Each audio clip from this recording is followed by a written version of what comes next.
Audio problems. All right, it's been fixed. Welcome. Hello. Good morning. Happy Monday.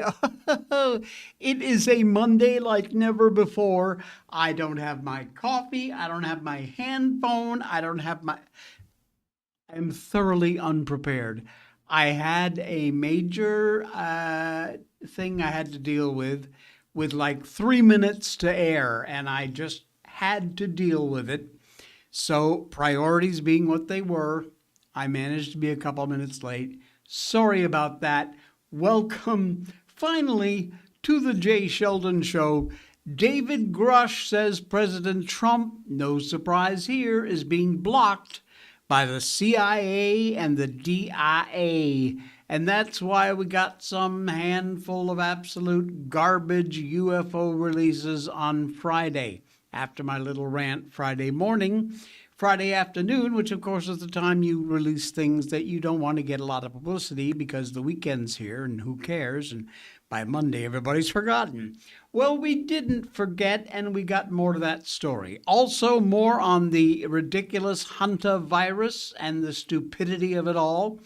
And if you thought the Obama library was ugly, oh, wait till you see the merch. Oh, man. Welcome to the show. Happy Monday. The week is just getting started, and already it's off with a bang. A rather wimpy bang. Kind of just a little mush. But we're okay. We're live on Rumble and we're live on YouTube. Be sure and subscribe and or follow whatever the button says there on whatever you're watching us on. Follow on YouTube and or Rumble. What do we got? Okay. David Grush, whom you know is an enormous whistleblower. He's been right there. He's seen it all.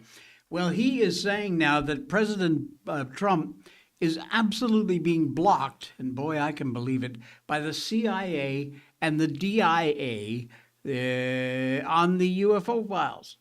He says there are some actors with certain intelligence agencies, including the DIA and the CIA, that are blocking some of the president's team in getting access to what they need. Give a listen.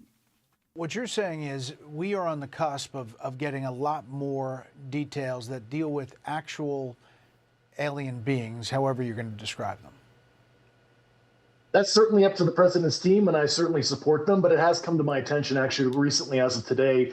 There are some actors within certain intelligence agencies, to include DIA and CIA specifically, that are actually blocking some of the president's presidentially appointed team and getting access and getting control on some of these historical records. So I really expect the Undersecretary of Defense for Intelligence and Security, Bradley Hansel, to take care of that, as some of that's under his cognizance, especially on the national program side, which is directly under his organization, to reveal some of the historical National Security Council records on this. So we'll see. They promised us more, and I did read something from an insider, somebody like, I don't know, one of these big UFO aficionados, who said that they have seen what is still to come, and what is still to come is very, very interesting. I'm not holding out hope because, you know, the CIA, the DIA, they're very powerful. They are deeply embedded in the deep state. And if they don't want something out there, it ain't getting out there. But we'll see. I can only hope. We're ready for it. We want to hear it. We want the truth. The truth is out there. Now, I'm going to cover something that is kind of Candace Owens-y. And frankly, Candace lost me with some of the stuff that she's done. I've agreed with some, I've disagreed with others. She's kind of been kind of a wackadoodle thing. Yeah, come and go, crazy, not crazy, I don't know. But I saw this today posted by Zero Bark 30. And it is interesting. I know the facts that they are talking about is the facts. I know that it is the truth. But when you put it all together the way this guy puts it together,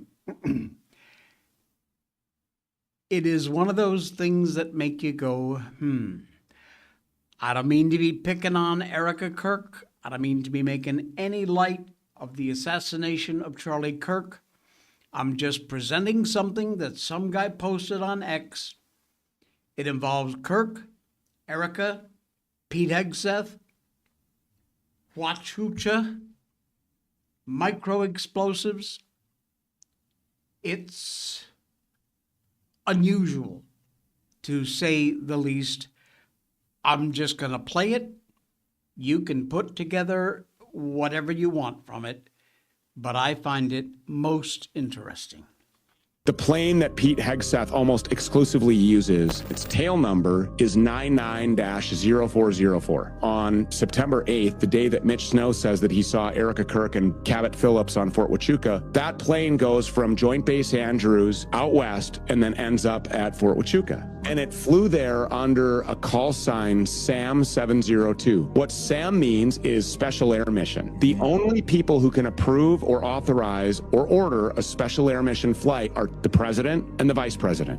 Wow. 30 days after Charlie Kirk is murdered, there is a munitions production facility called AES, which is called Accurate Energetic Systems. It's in Eastern Tennessee. There's like virtually nothing else out there. And what they do is they build explosives and they deliver to, like excavators, and they also do contracts for the government. The Department of Defense had placed a $440,000 order just ahead of Charlie Kirk's death for a micro explosive from AES. Well, 2 weeks after Charlie Kirk is murdered, tons of people saw this where I'm like, oh, that was a weaponized lavalier microphone that blew up, and that's what killed Charlie Kirk. The thing went massively viral. 2 weeks after that, AES, this production facility that delivered the micro explosives to the DOD, satisfied the order. It explodes October 30th, which is 2 weeks after I released this video about an explosive killing Charlie Kirk. The day that this thing blows up, tail number 99-0404, the plane almost exclusively used by the Department of War Secretary Pete Hegseth, that morning, that plane left Joint Base Andrews and went to Fort Huachuca.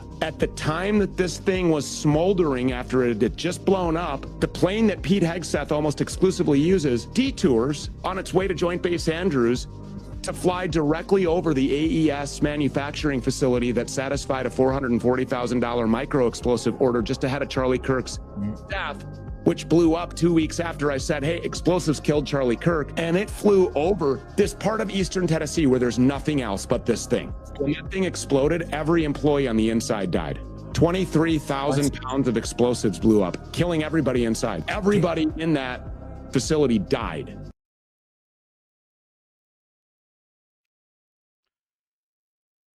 So there it is. It's the truth. That plane, that tail number, what that plane is used for, the places that it went, the things that it did. Those are pieces of accurate information.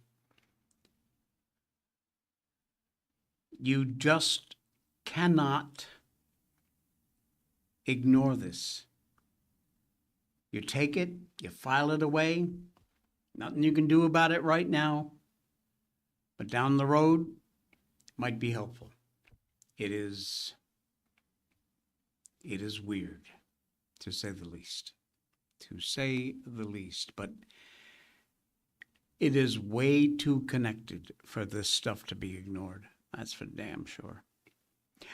Danny, late from taking the kids to school. It's okay, 'cause I was late too. Yes, indeed. Happy belated Mother's Day to all the beautiful moms out there. I was blessed this weekend with the most wonderful gift that had me crying so many happy tears. This November, as we announced on this show not so long ago, we will be bringing home our little bundle wrapped in pink. Wow. I cried out loud, thanking my Lord and Savior who has been so good to me. Danny, God bless you. God bless you and your family, and now this little pink bundle of joy that is on the way. Get the best. Fantastic. Wow. Fantastic. Such good news. All right. More good news. We're not going to comply, and you can't make us. You ready for a coincidence? Yeah, I don't think this is a coincidence. Listen. Okay, it's conspiracy time. And yes, it's about the cruise ship that's currently holding passengers that also has the hantavirus. Let's back up to a few weeks ago. All of a sudden, out of nowhere, this guy appears. Sail with me across the Atlantic Ocean. Hi, I'm Jake, and I'm spending the next 35 days crossing the Atlantic visiting some of the most remote islands in the world. That's Jake, and he's a travel content creator. Never had seen him before in my entire life. But the algorithm does what it does, and it just starts feeding you new videos that you might have not seen before. He's cute, he's engaging, whatever. Flash forward to about a week ago, I get the video that I just showed you, which was Jake's intro video to the boat that he's currently on, which happens to be the one with the hantavirus. 3 weeks ago, I started seeing him on my page. Then I see that video a few times, and I don't think anything of it, until there's a lone passenger from this cruise ship reporting about this virus that's on the ship. And guess who it is? Yeah, it's Jake. So you're telling me a few weeks ago, his videos just randomly started popping up on my page, and he just happens to be on this ship that happens to have this virus, and he just happens to be the only person on the ship reporting the news from the ship? Like, what was the algorithm grooming me for 3 to 4 weeks ago? You guys kind of get where I'm going, right? Coincidence?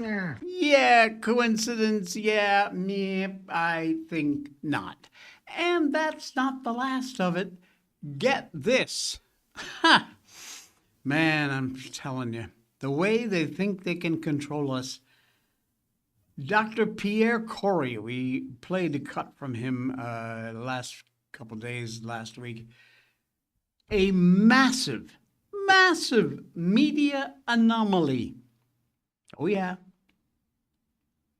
Over 100,000 articles were published globally on the hantavirus in just days. Over 100,000. This massive coordination is entirely unnatural. This is a minor outbreak, and yet the global media is going nutso crazy zoinkies. What actually kind of intrigued me more, Talia, about what you said is a colleague told me that there was like 100,000 articles written around the world on hantavirus in the last couple of days. And that's not typical for a hantavirus outbreak. Certainly there's always attention and people get scared, but like, that's the other thing with COVID. It was COVID 24/7. And then when you said in your intro about how it seems to be driven by influencers, I'm sorry if I'm getting too like, I don't know. I actually never want to use the word tin hat because I'm not a tin hat, but these patterns are anomalous. Why, with just this little outbreak of a few cases, suddenly like it's consuming the world's media cycle? Like, for instance, I'm on talking about it today. It's because it's being driven by something. Yeah, it's being driven by something.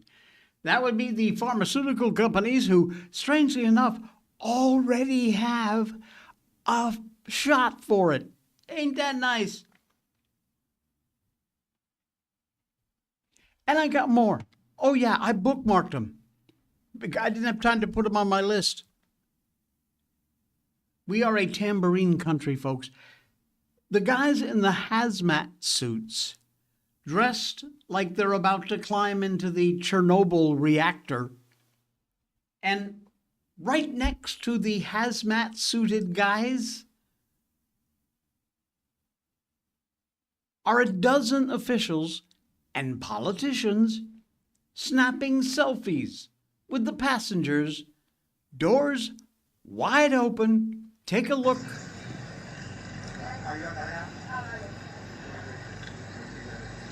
There's the bus carrying all of this infection, and here's all the politicians and influencers out there for their selfies.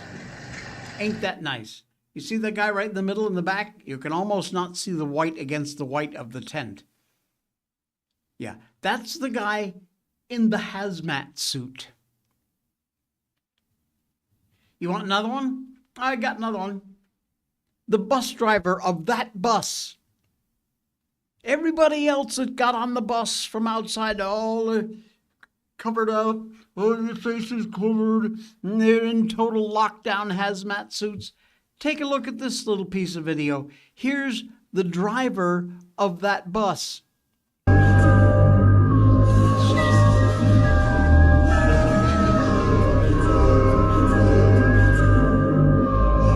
can see the hazmat guy behind him in the full hazmat suit. And yet, there's the driver. He's even got his earplugs in case he wants to listen to some tunes. How about this one? Hazmat teams dealing with these victims in completely mismatched outfits, some taped up like amateurs, others walking around half protected, no proper decon lines, patients just casually loaded onto the planes.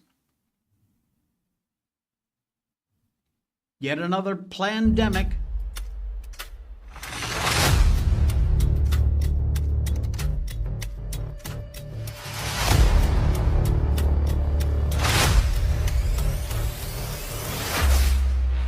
What the hell is that?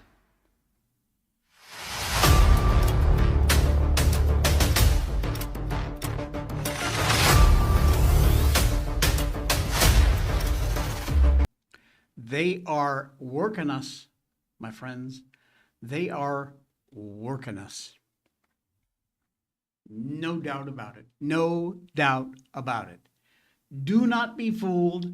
Do not comply. We're not doing it again. We are not doing this crap again. You can count on me. I hope I can count on you. Not dealing with this bullcrap again. Danny, God forbid we ever get into a real pandemic because no one will believe it anymore. You know, that really is the rub. That's it right there. It'll wipe us all out. If we ever have an actual problem, not this fake shit they've been trying to shove down our throats. If we ever have an actual outbreak of something serious, we won't know. That is, you're right, Danny, absolutely. That is the real deal of what is dangerous about what these morons are trying to do to us. Iran's reported response on the deal and Trump's reply, kind of blunt. No surprise there.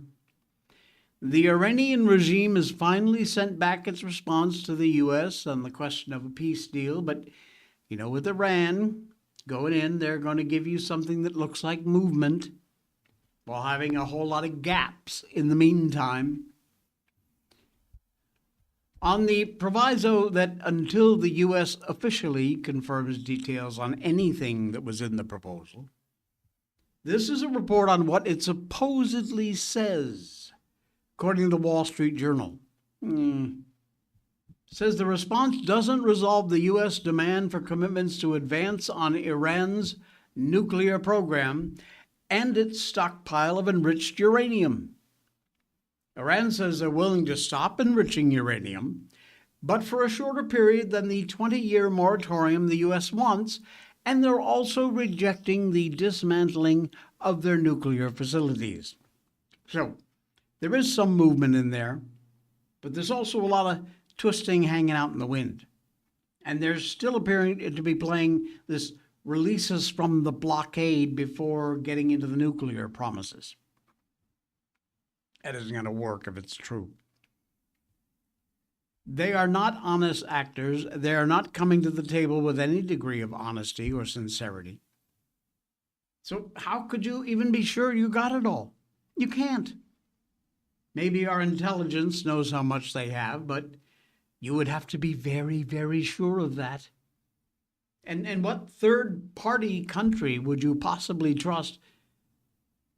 Not to mention the other issues of proxies, ballistic missiles.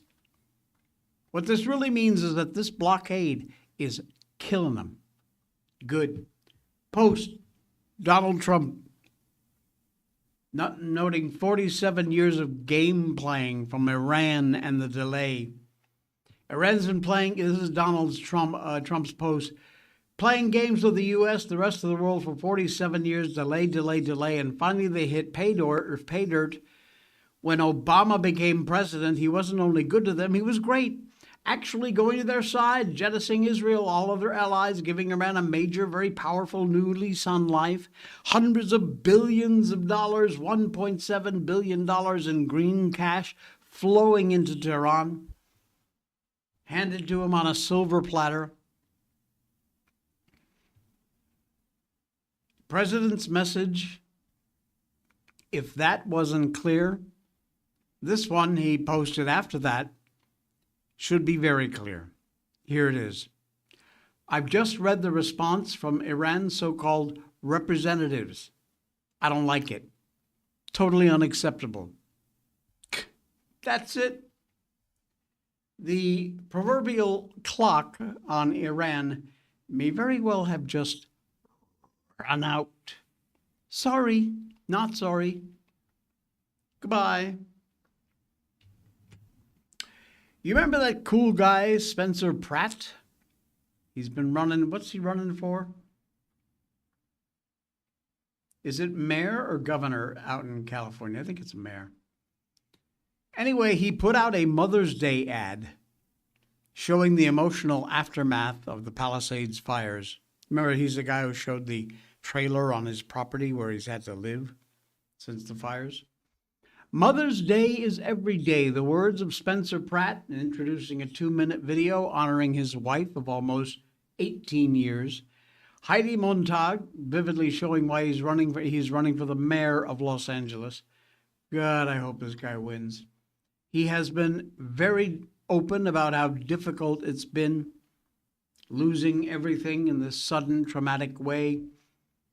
His wife, his mom, and how that's what's inspired him to act. The video focuses on his own family, but that same video could be made about just nearly every family whose home burned to the ground in that firestorm. And Pratt's running to fight for them too. The video begins by juxtaposing a video of the wildfire with shots of Montag leaning her head on Pratt's shoulder, pensive look in the face, and then cuts to their 2 sons, Gunnar and Riker, returning for the first time to the burned out lot that they used to call home. Here, give a look.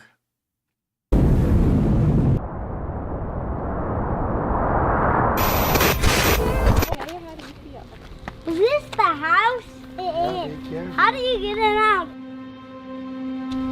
I want to go in the airstream. Heidi and I have been through hell together. My bad.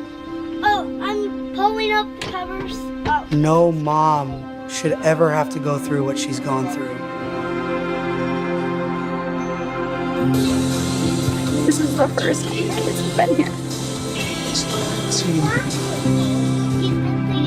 Hummingbird! 3!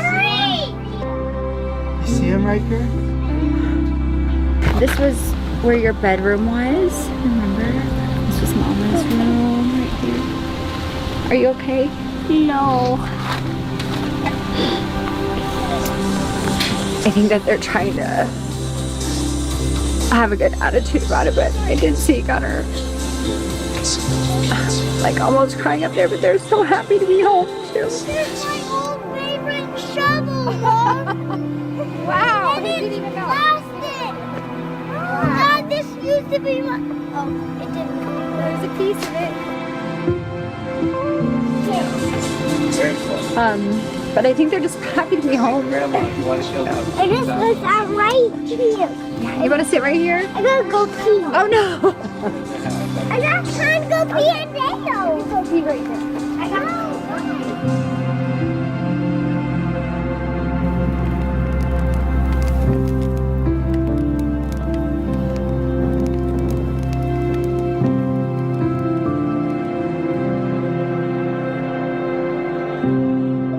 I am constantly in awe of Heidi.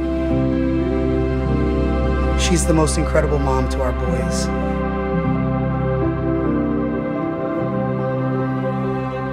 She's why I fight.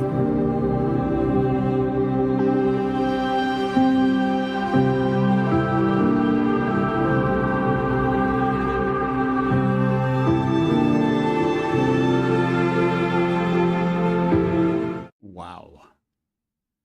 Wow, wow, wow. That is amazing. Well, I wanted to play the whole thing. I know it's long, but well worth it. And it's why he fights. Let's hope this will sway some people's votes in Los Angeles. We can at least start down the road to cleaning things up.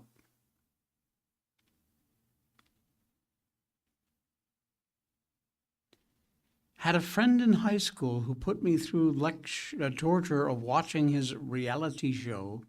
He was a real ass to Heidi, so I hope they don't use that as ammo in his campaign because he has his head right. Really? You got a friend connection to Heidi? Wow. One moment that struck me in the background, the family has this fire pit. They're making s'mores. Everybody's sitting around the campfire and the camera focuses on Spencer's face. That look on his face of both righteous anger and determination to fix things for not only his family, but a lot of families. It's something that should strike absolute fear in LA Mayor Karen Bass, Governor Newsom, all the other bureaucrats who allowed this tragedy to happen. Politicians anywhere who continue to act without regard for the safety of the people they represent, the well-being of their constituents. Not that Pratt was physically harmed, though that desire would be absolutely justified. Not that he will be successful at the polls. What should strike fear in them, frankly, is the movement that Pratt has unleashed by bringing what is really wrong with American politics into focus. That's what's going to make a difference. Danny says, no, a friend who made me watch that Laguna Beach show. It was terrible, but we hung out and she put it on. Okay. We spent a lot of time around these parts making fun of the Obama library and exactly how ugly it is and how it looks like some North Korean prison tower. Because it do. Well, if you thought the Obama library was ugly, wait till you see the merchandise. Oh. It is supposed to open next month. Barack put out some videos with Star Wars actor Mark Hamill. What a moron this guy's become. May 4th, trying to hype his library, but it was rather a disappointing effort. Fell kind of flat. Drew a lot of mockery, as it should.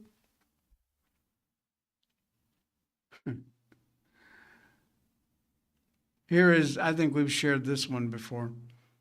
One of these is the Obama library. The other is a North Korean guard tower. Kind of hard to tell them apart. Well, the building is supposed to represent four hands coming together for unity. I'm sorry. Do you see four hands in that building on the right at all? Yeah, I don't think so. If you don't see it when you look at this monstrosity, don't worry. Nobody else does either. He put the words from one of his speeches on the outside of the building. How narcissistic of you. But it's so poorly done, it's hard to see what they say, which again is very emblematic of our friend Barack. The funny thing was that Obama was completely involved in the design of this ugly piece of crap, which might explain why it was so ugly. The designers talking about the depth of his involvement. Listen to this. It was designed for Obama by Billy Teslin and Todd Williams, who recently revealed the design, very much a product of his vision as well as ours, after the former president repeatedly pressed them to make the design as bold as possible. I think when he said bold, they heard ugly. Williams said he drew on one of my drawings, made a strong mark, which indicated he didn't think it was going to be bold enough. He wanted us to do something that hadn't been done before, and that's hard. He didn't let it rest. So, the merchandise. Here is the Obama. I've only got one sample, I think, here. But here is the Obama Presidential Library clay pin.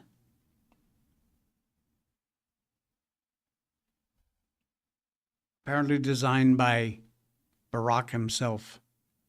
Isn't that nice? Kind of thing you'd want to wear on your lapel, right? Yeah, very nice.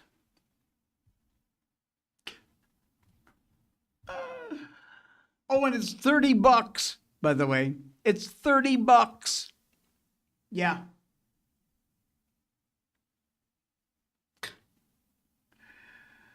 Okay. Enough of that. He is not worth our time. The Trump-Beijing showdown is coming. Did you know that? Oh, yeah. Technology, trade deficit, human rights, they're all on the table. China is the U.S.'s primary geopolitical rival right now, for sure. The Middle Kingdom and arming up, building a navy, casting a speculative eye on Taiwan, of course, some other places in the Western Pacific. Now, this is the only country right now that could engage the United States in anything like a near-peer conflict. You should think about that. President Trump is going to visit China in a few days, and there is reportedly a lot on the agenda for him to discuss with Xi Jinping. It'd be fascinating to be a fly on the wall during those talks, but human rights, Iran, other things, going to guarantee to be on the agenda. That trip was postponed in March because of the U.S. strikes on Iran. He is set to visit the country for the first time since 2017 and headed into the meeting with a long agenda list. Iran going to be certainly a hot topic. Iran's a major supplier of oil to China, and at the moment, Iran isn't selling much, if anything at all, in the way of oil. Trump has had his boots on their neck. That situation doesn't look likely to be resolved before Trump makes his China trip. So there may be some very interesting discussions there, especially since China has been at least tangentially involved in Operation Epic Fury, not, by the way, on our side. Could Trump cajole China into leaning on Iran to make a deal? Would be a very Trumpian thing to do. China, yes, primary geopolitical rival. They are also, however, a major trade partner. Keep that in mind. Probably wield more international influence than any nation other than us. They got problems, not the least of which is an economy that is a very fragile house of cards, a population that is in a demographic doom spiral.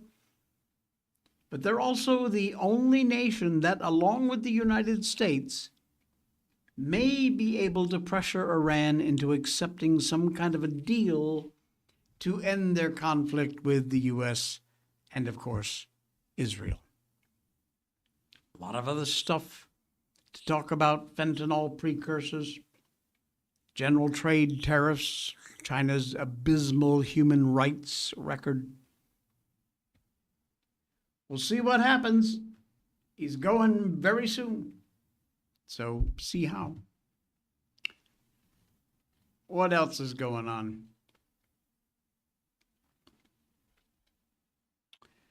Oh, man.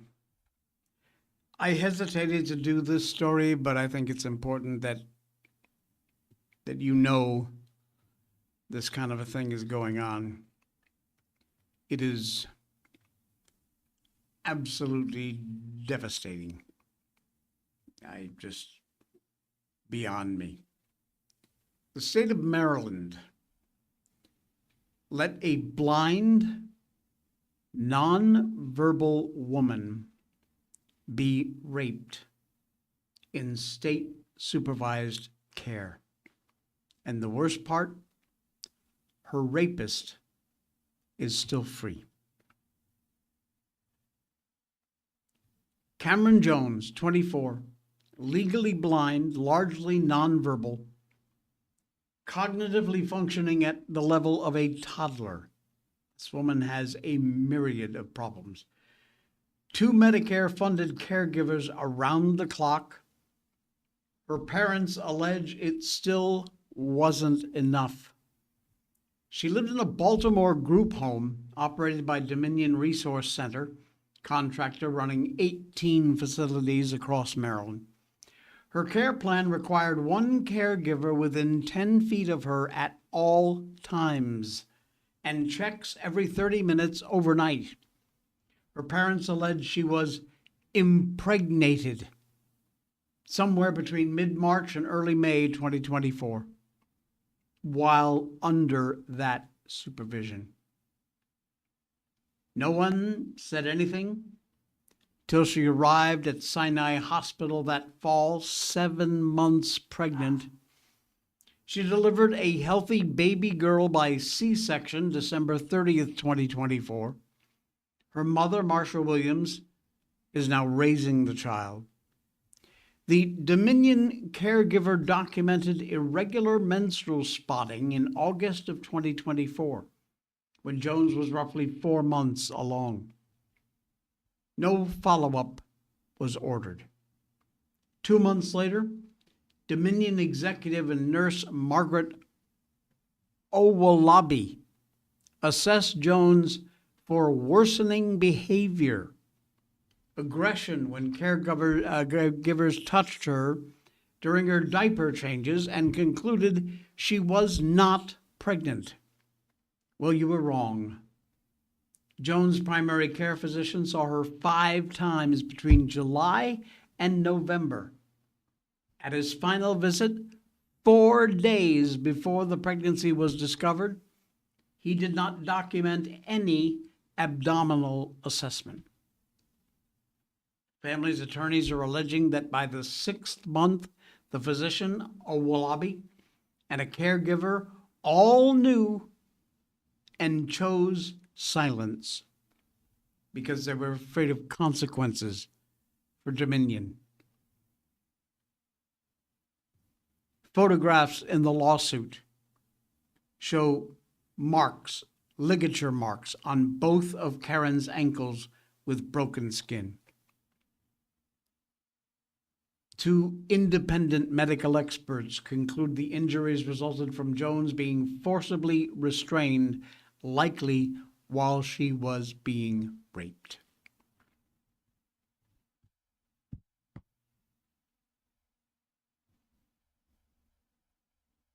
Investigators from the Maryland Attorney General's Medicaid Fraud Vulnerable Victims Unit collected DNA from the baby, ruled out 1 candidate, and were planning to test 6 others as of last year, although the Attorney General's office will not confirm there even is an investigation.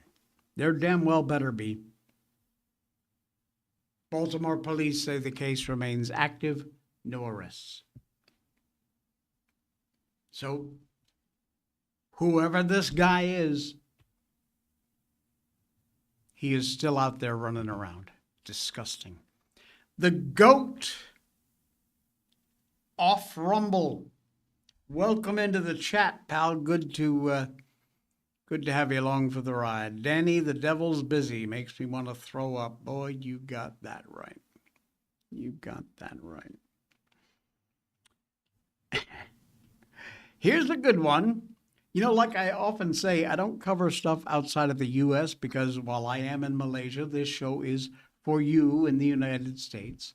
I am a patriot of the U.S. through and through. I hate calling myself an expat. I'm not ex anything patriot. I am a patriot. I happen to just live on the other side of the world and change my attitude. But we do cover things that happen in other countries because sometimes they're going to sneak their slimy butts into our lives, and we don't want that. Well, Europeans apparently are getting just a little bit tired, like we are, of the dumb leftists ruining everything they touch. Folks, apparently miracles happen.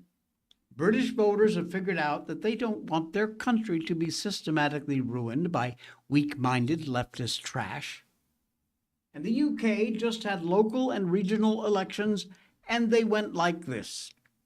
Reform basically wiping Labour out in the north, not a defeat, not even a rout. Labour just simply has ceased to exist. The left-wing London newspaper, The Guardian, more or less has the same point. Keir Starmer's leadership online after Labour's disastrous election night.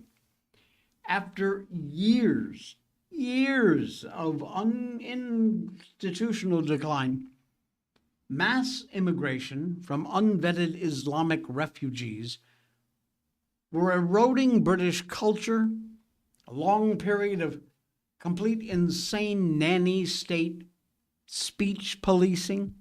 We've done the stories, you've seen it.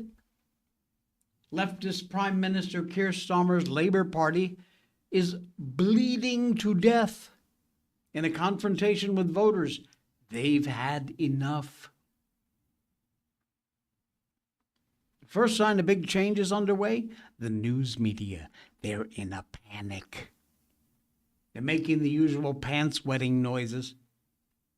NBC News headline, Starmer's Labour suffers huge losses as hard-right reform gains in UK elections. CNN doing the same hard-right thing. Everything that isn't soggy, dim-witted, leftist mental slop, of course, is far-right and hard-right. The hard-right they're warning us about is the Reform Party, led by Nigel Farage. From its website, stop the boats, secure and defend our borders, and deport illegal migrants. Boom, boom, boom, right there. They've had enough, and they're not going to take it anymore. We're very pleased about that. Good. Good. I got one more for you. It's funny as hell. This lady is apparently beginning by playing with her dog, and then the dog gets her by the hoodie. And apparently, he just doesn't want to let go. Watch this.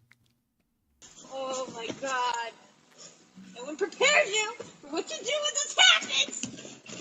This is not how I want to go out, Grissom.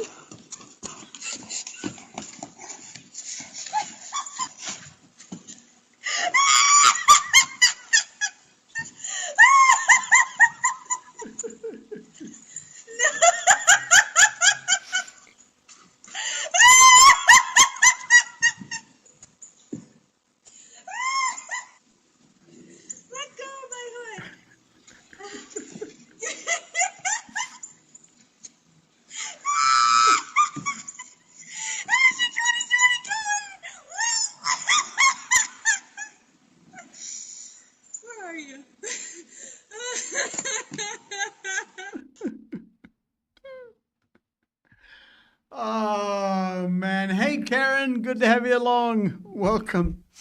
That lady's laugh is funnier than the dog. But I didn't realize she had a Frisbee in her hand. Maybe she was trying to play. What if she threw the Frisbee? Would the dog go after it, let go of the hood? I don't know, but that was hilarious. All right. Thank you, folks. Great to have you along. Thank you. Be sure and hit the follow or the subscribe button, whether you're on YouTube watching or here on Rumble. And by all means, please, if you want to help keep the show free and keep us going, there is a link at the top of our description for our PayPal account. You can donate to us there. Any amount would be helpful. $10, $50, $100, whatever you want to do. $500 if you want to go crazy. And I will love you forever. I'll probably marry you. Anyway, thank you for all that you do. I really appreciate it. Just your being here means a lot to me. We're done. We are cooked, and we will be back again tomorrow for the Tuesday edition of the Jay Sheldon Show.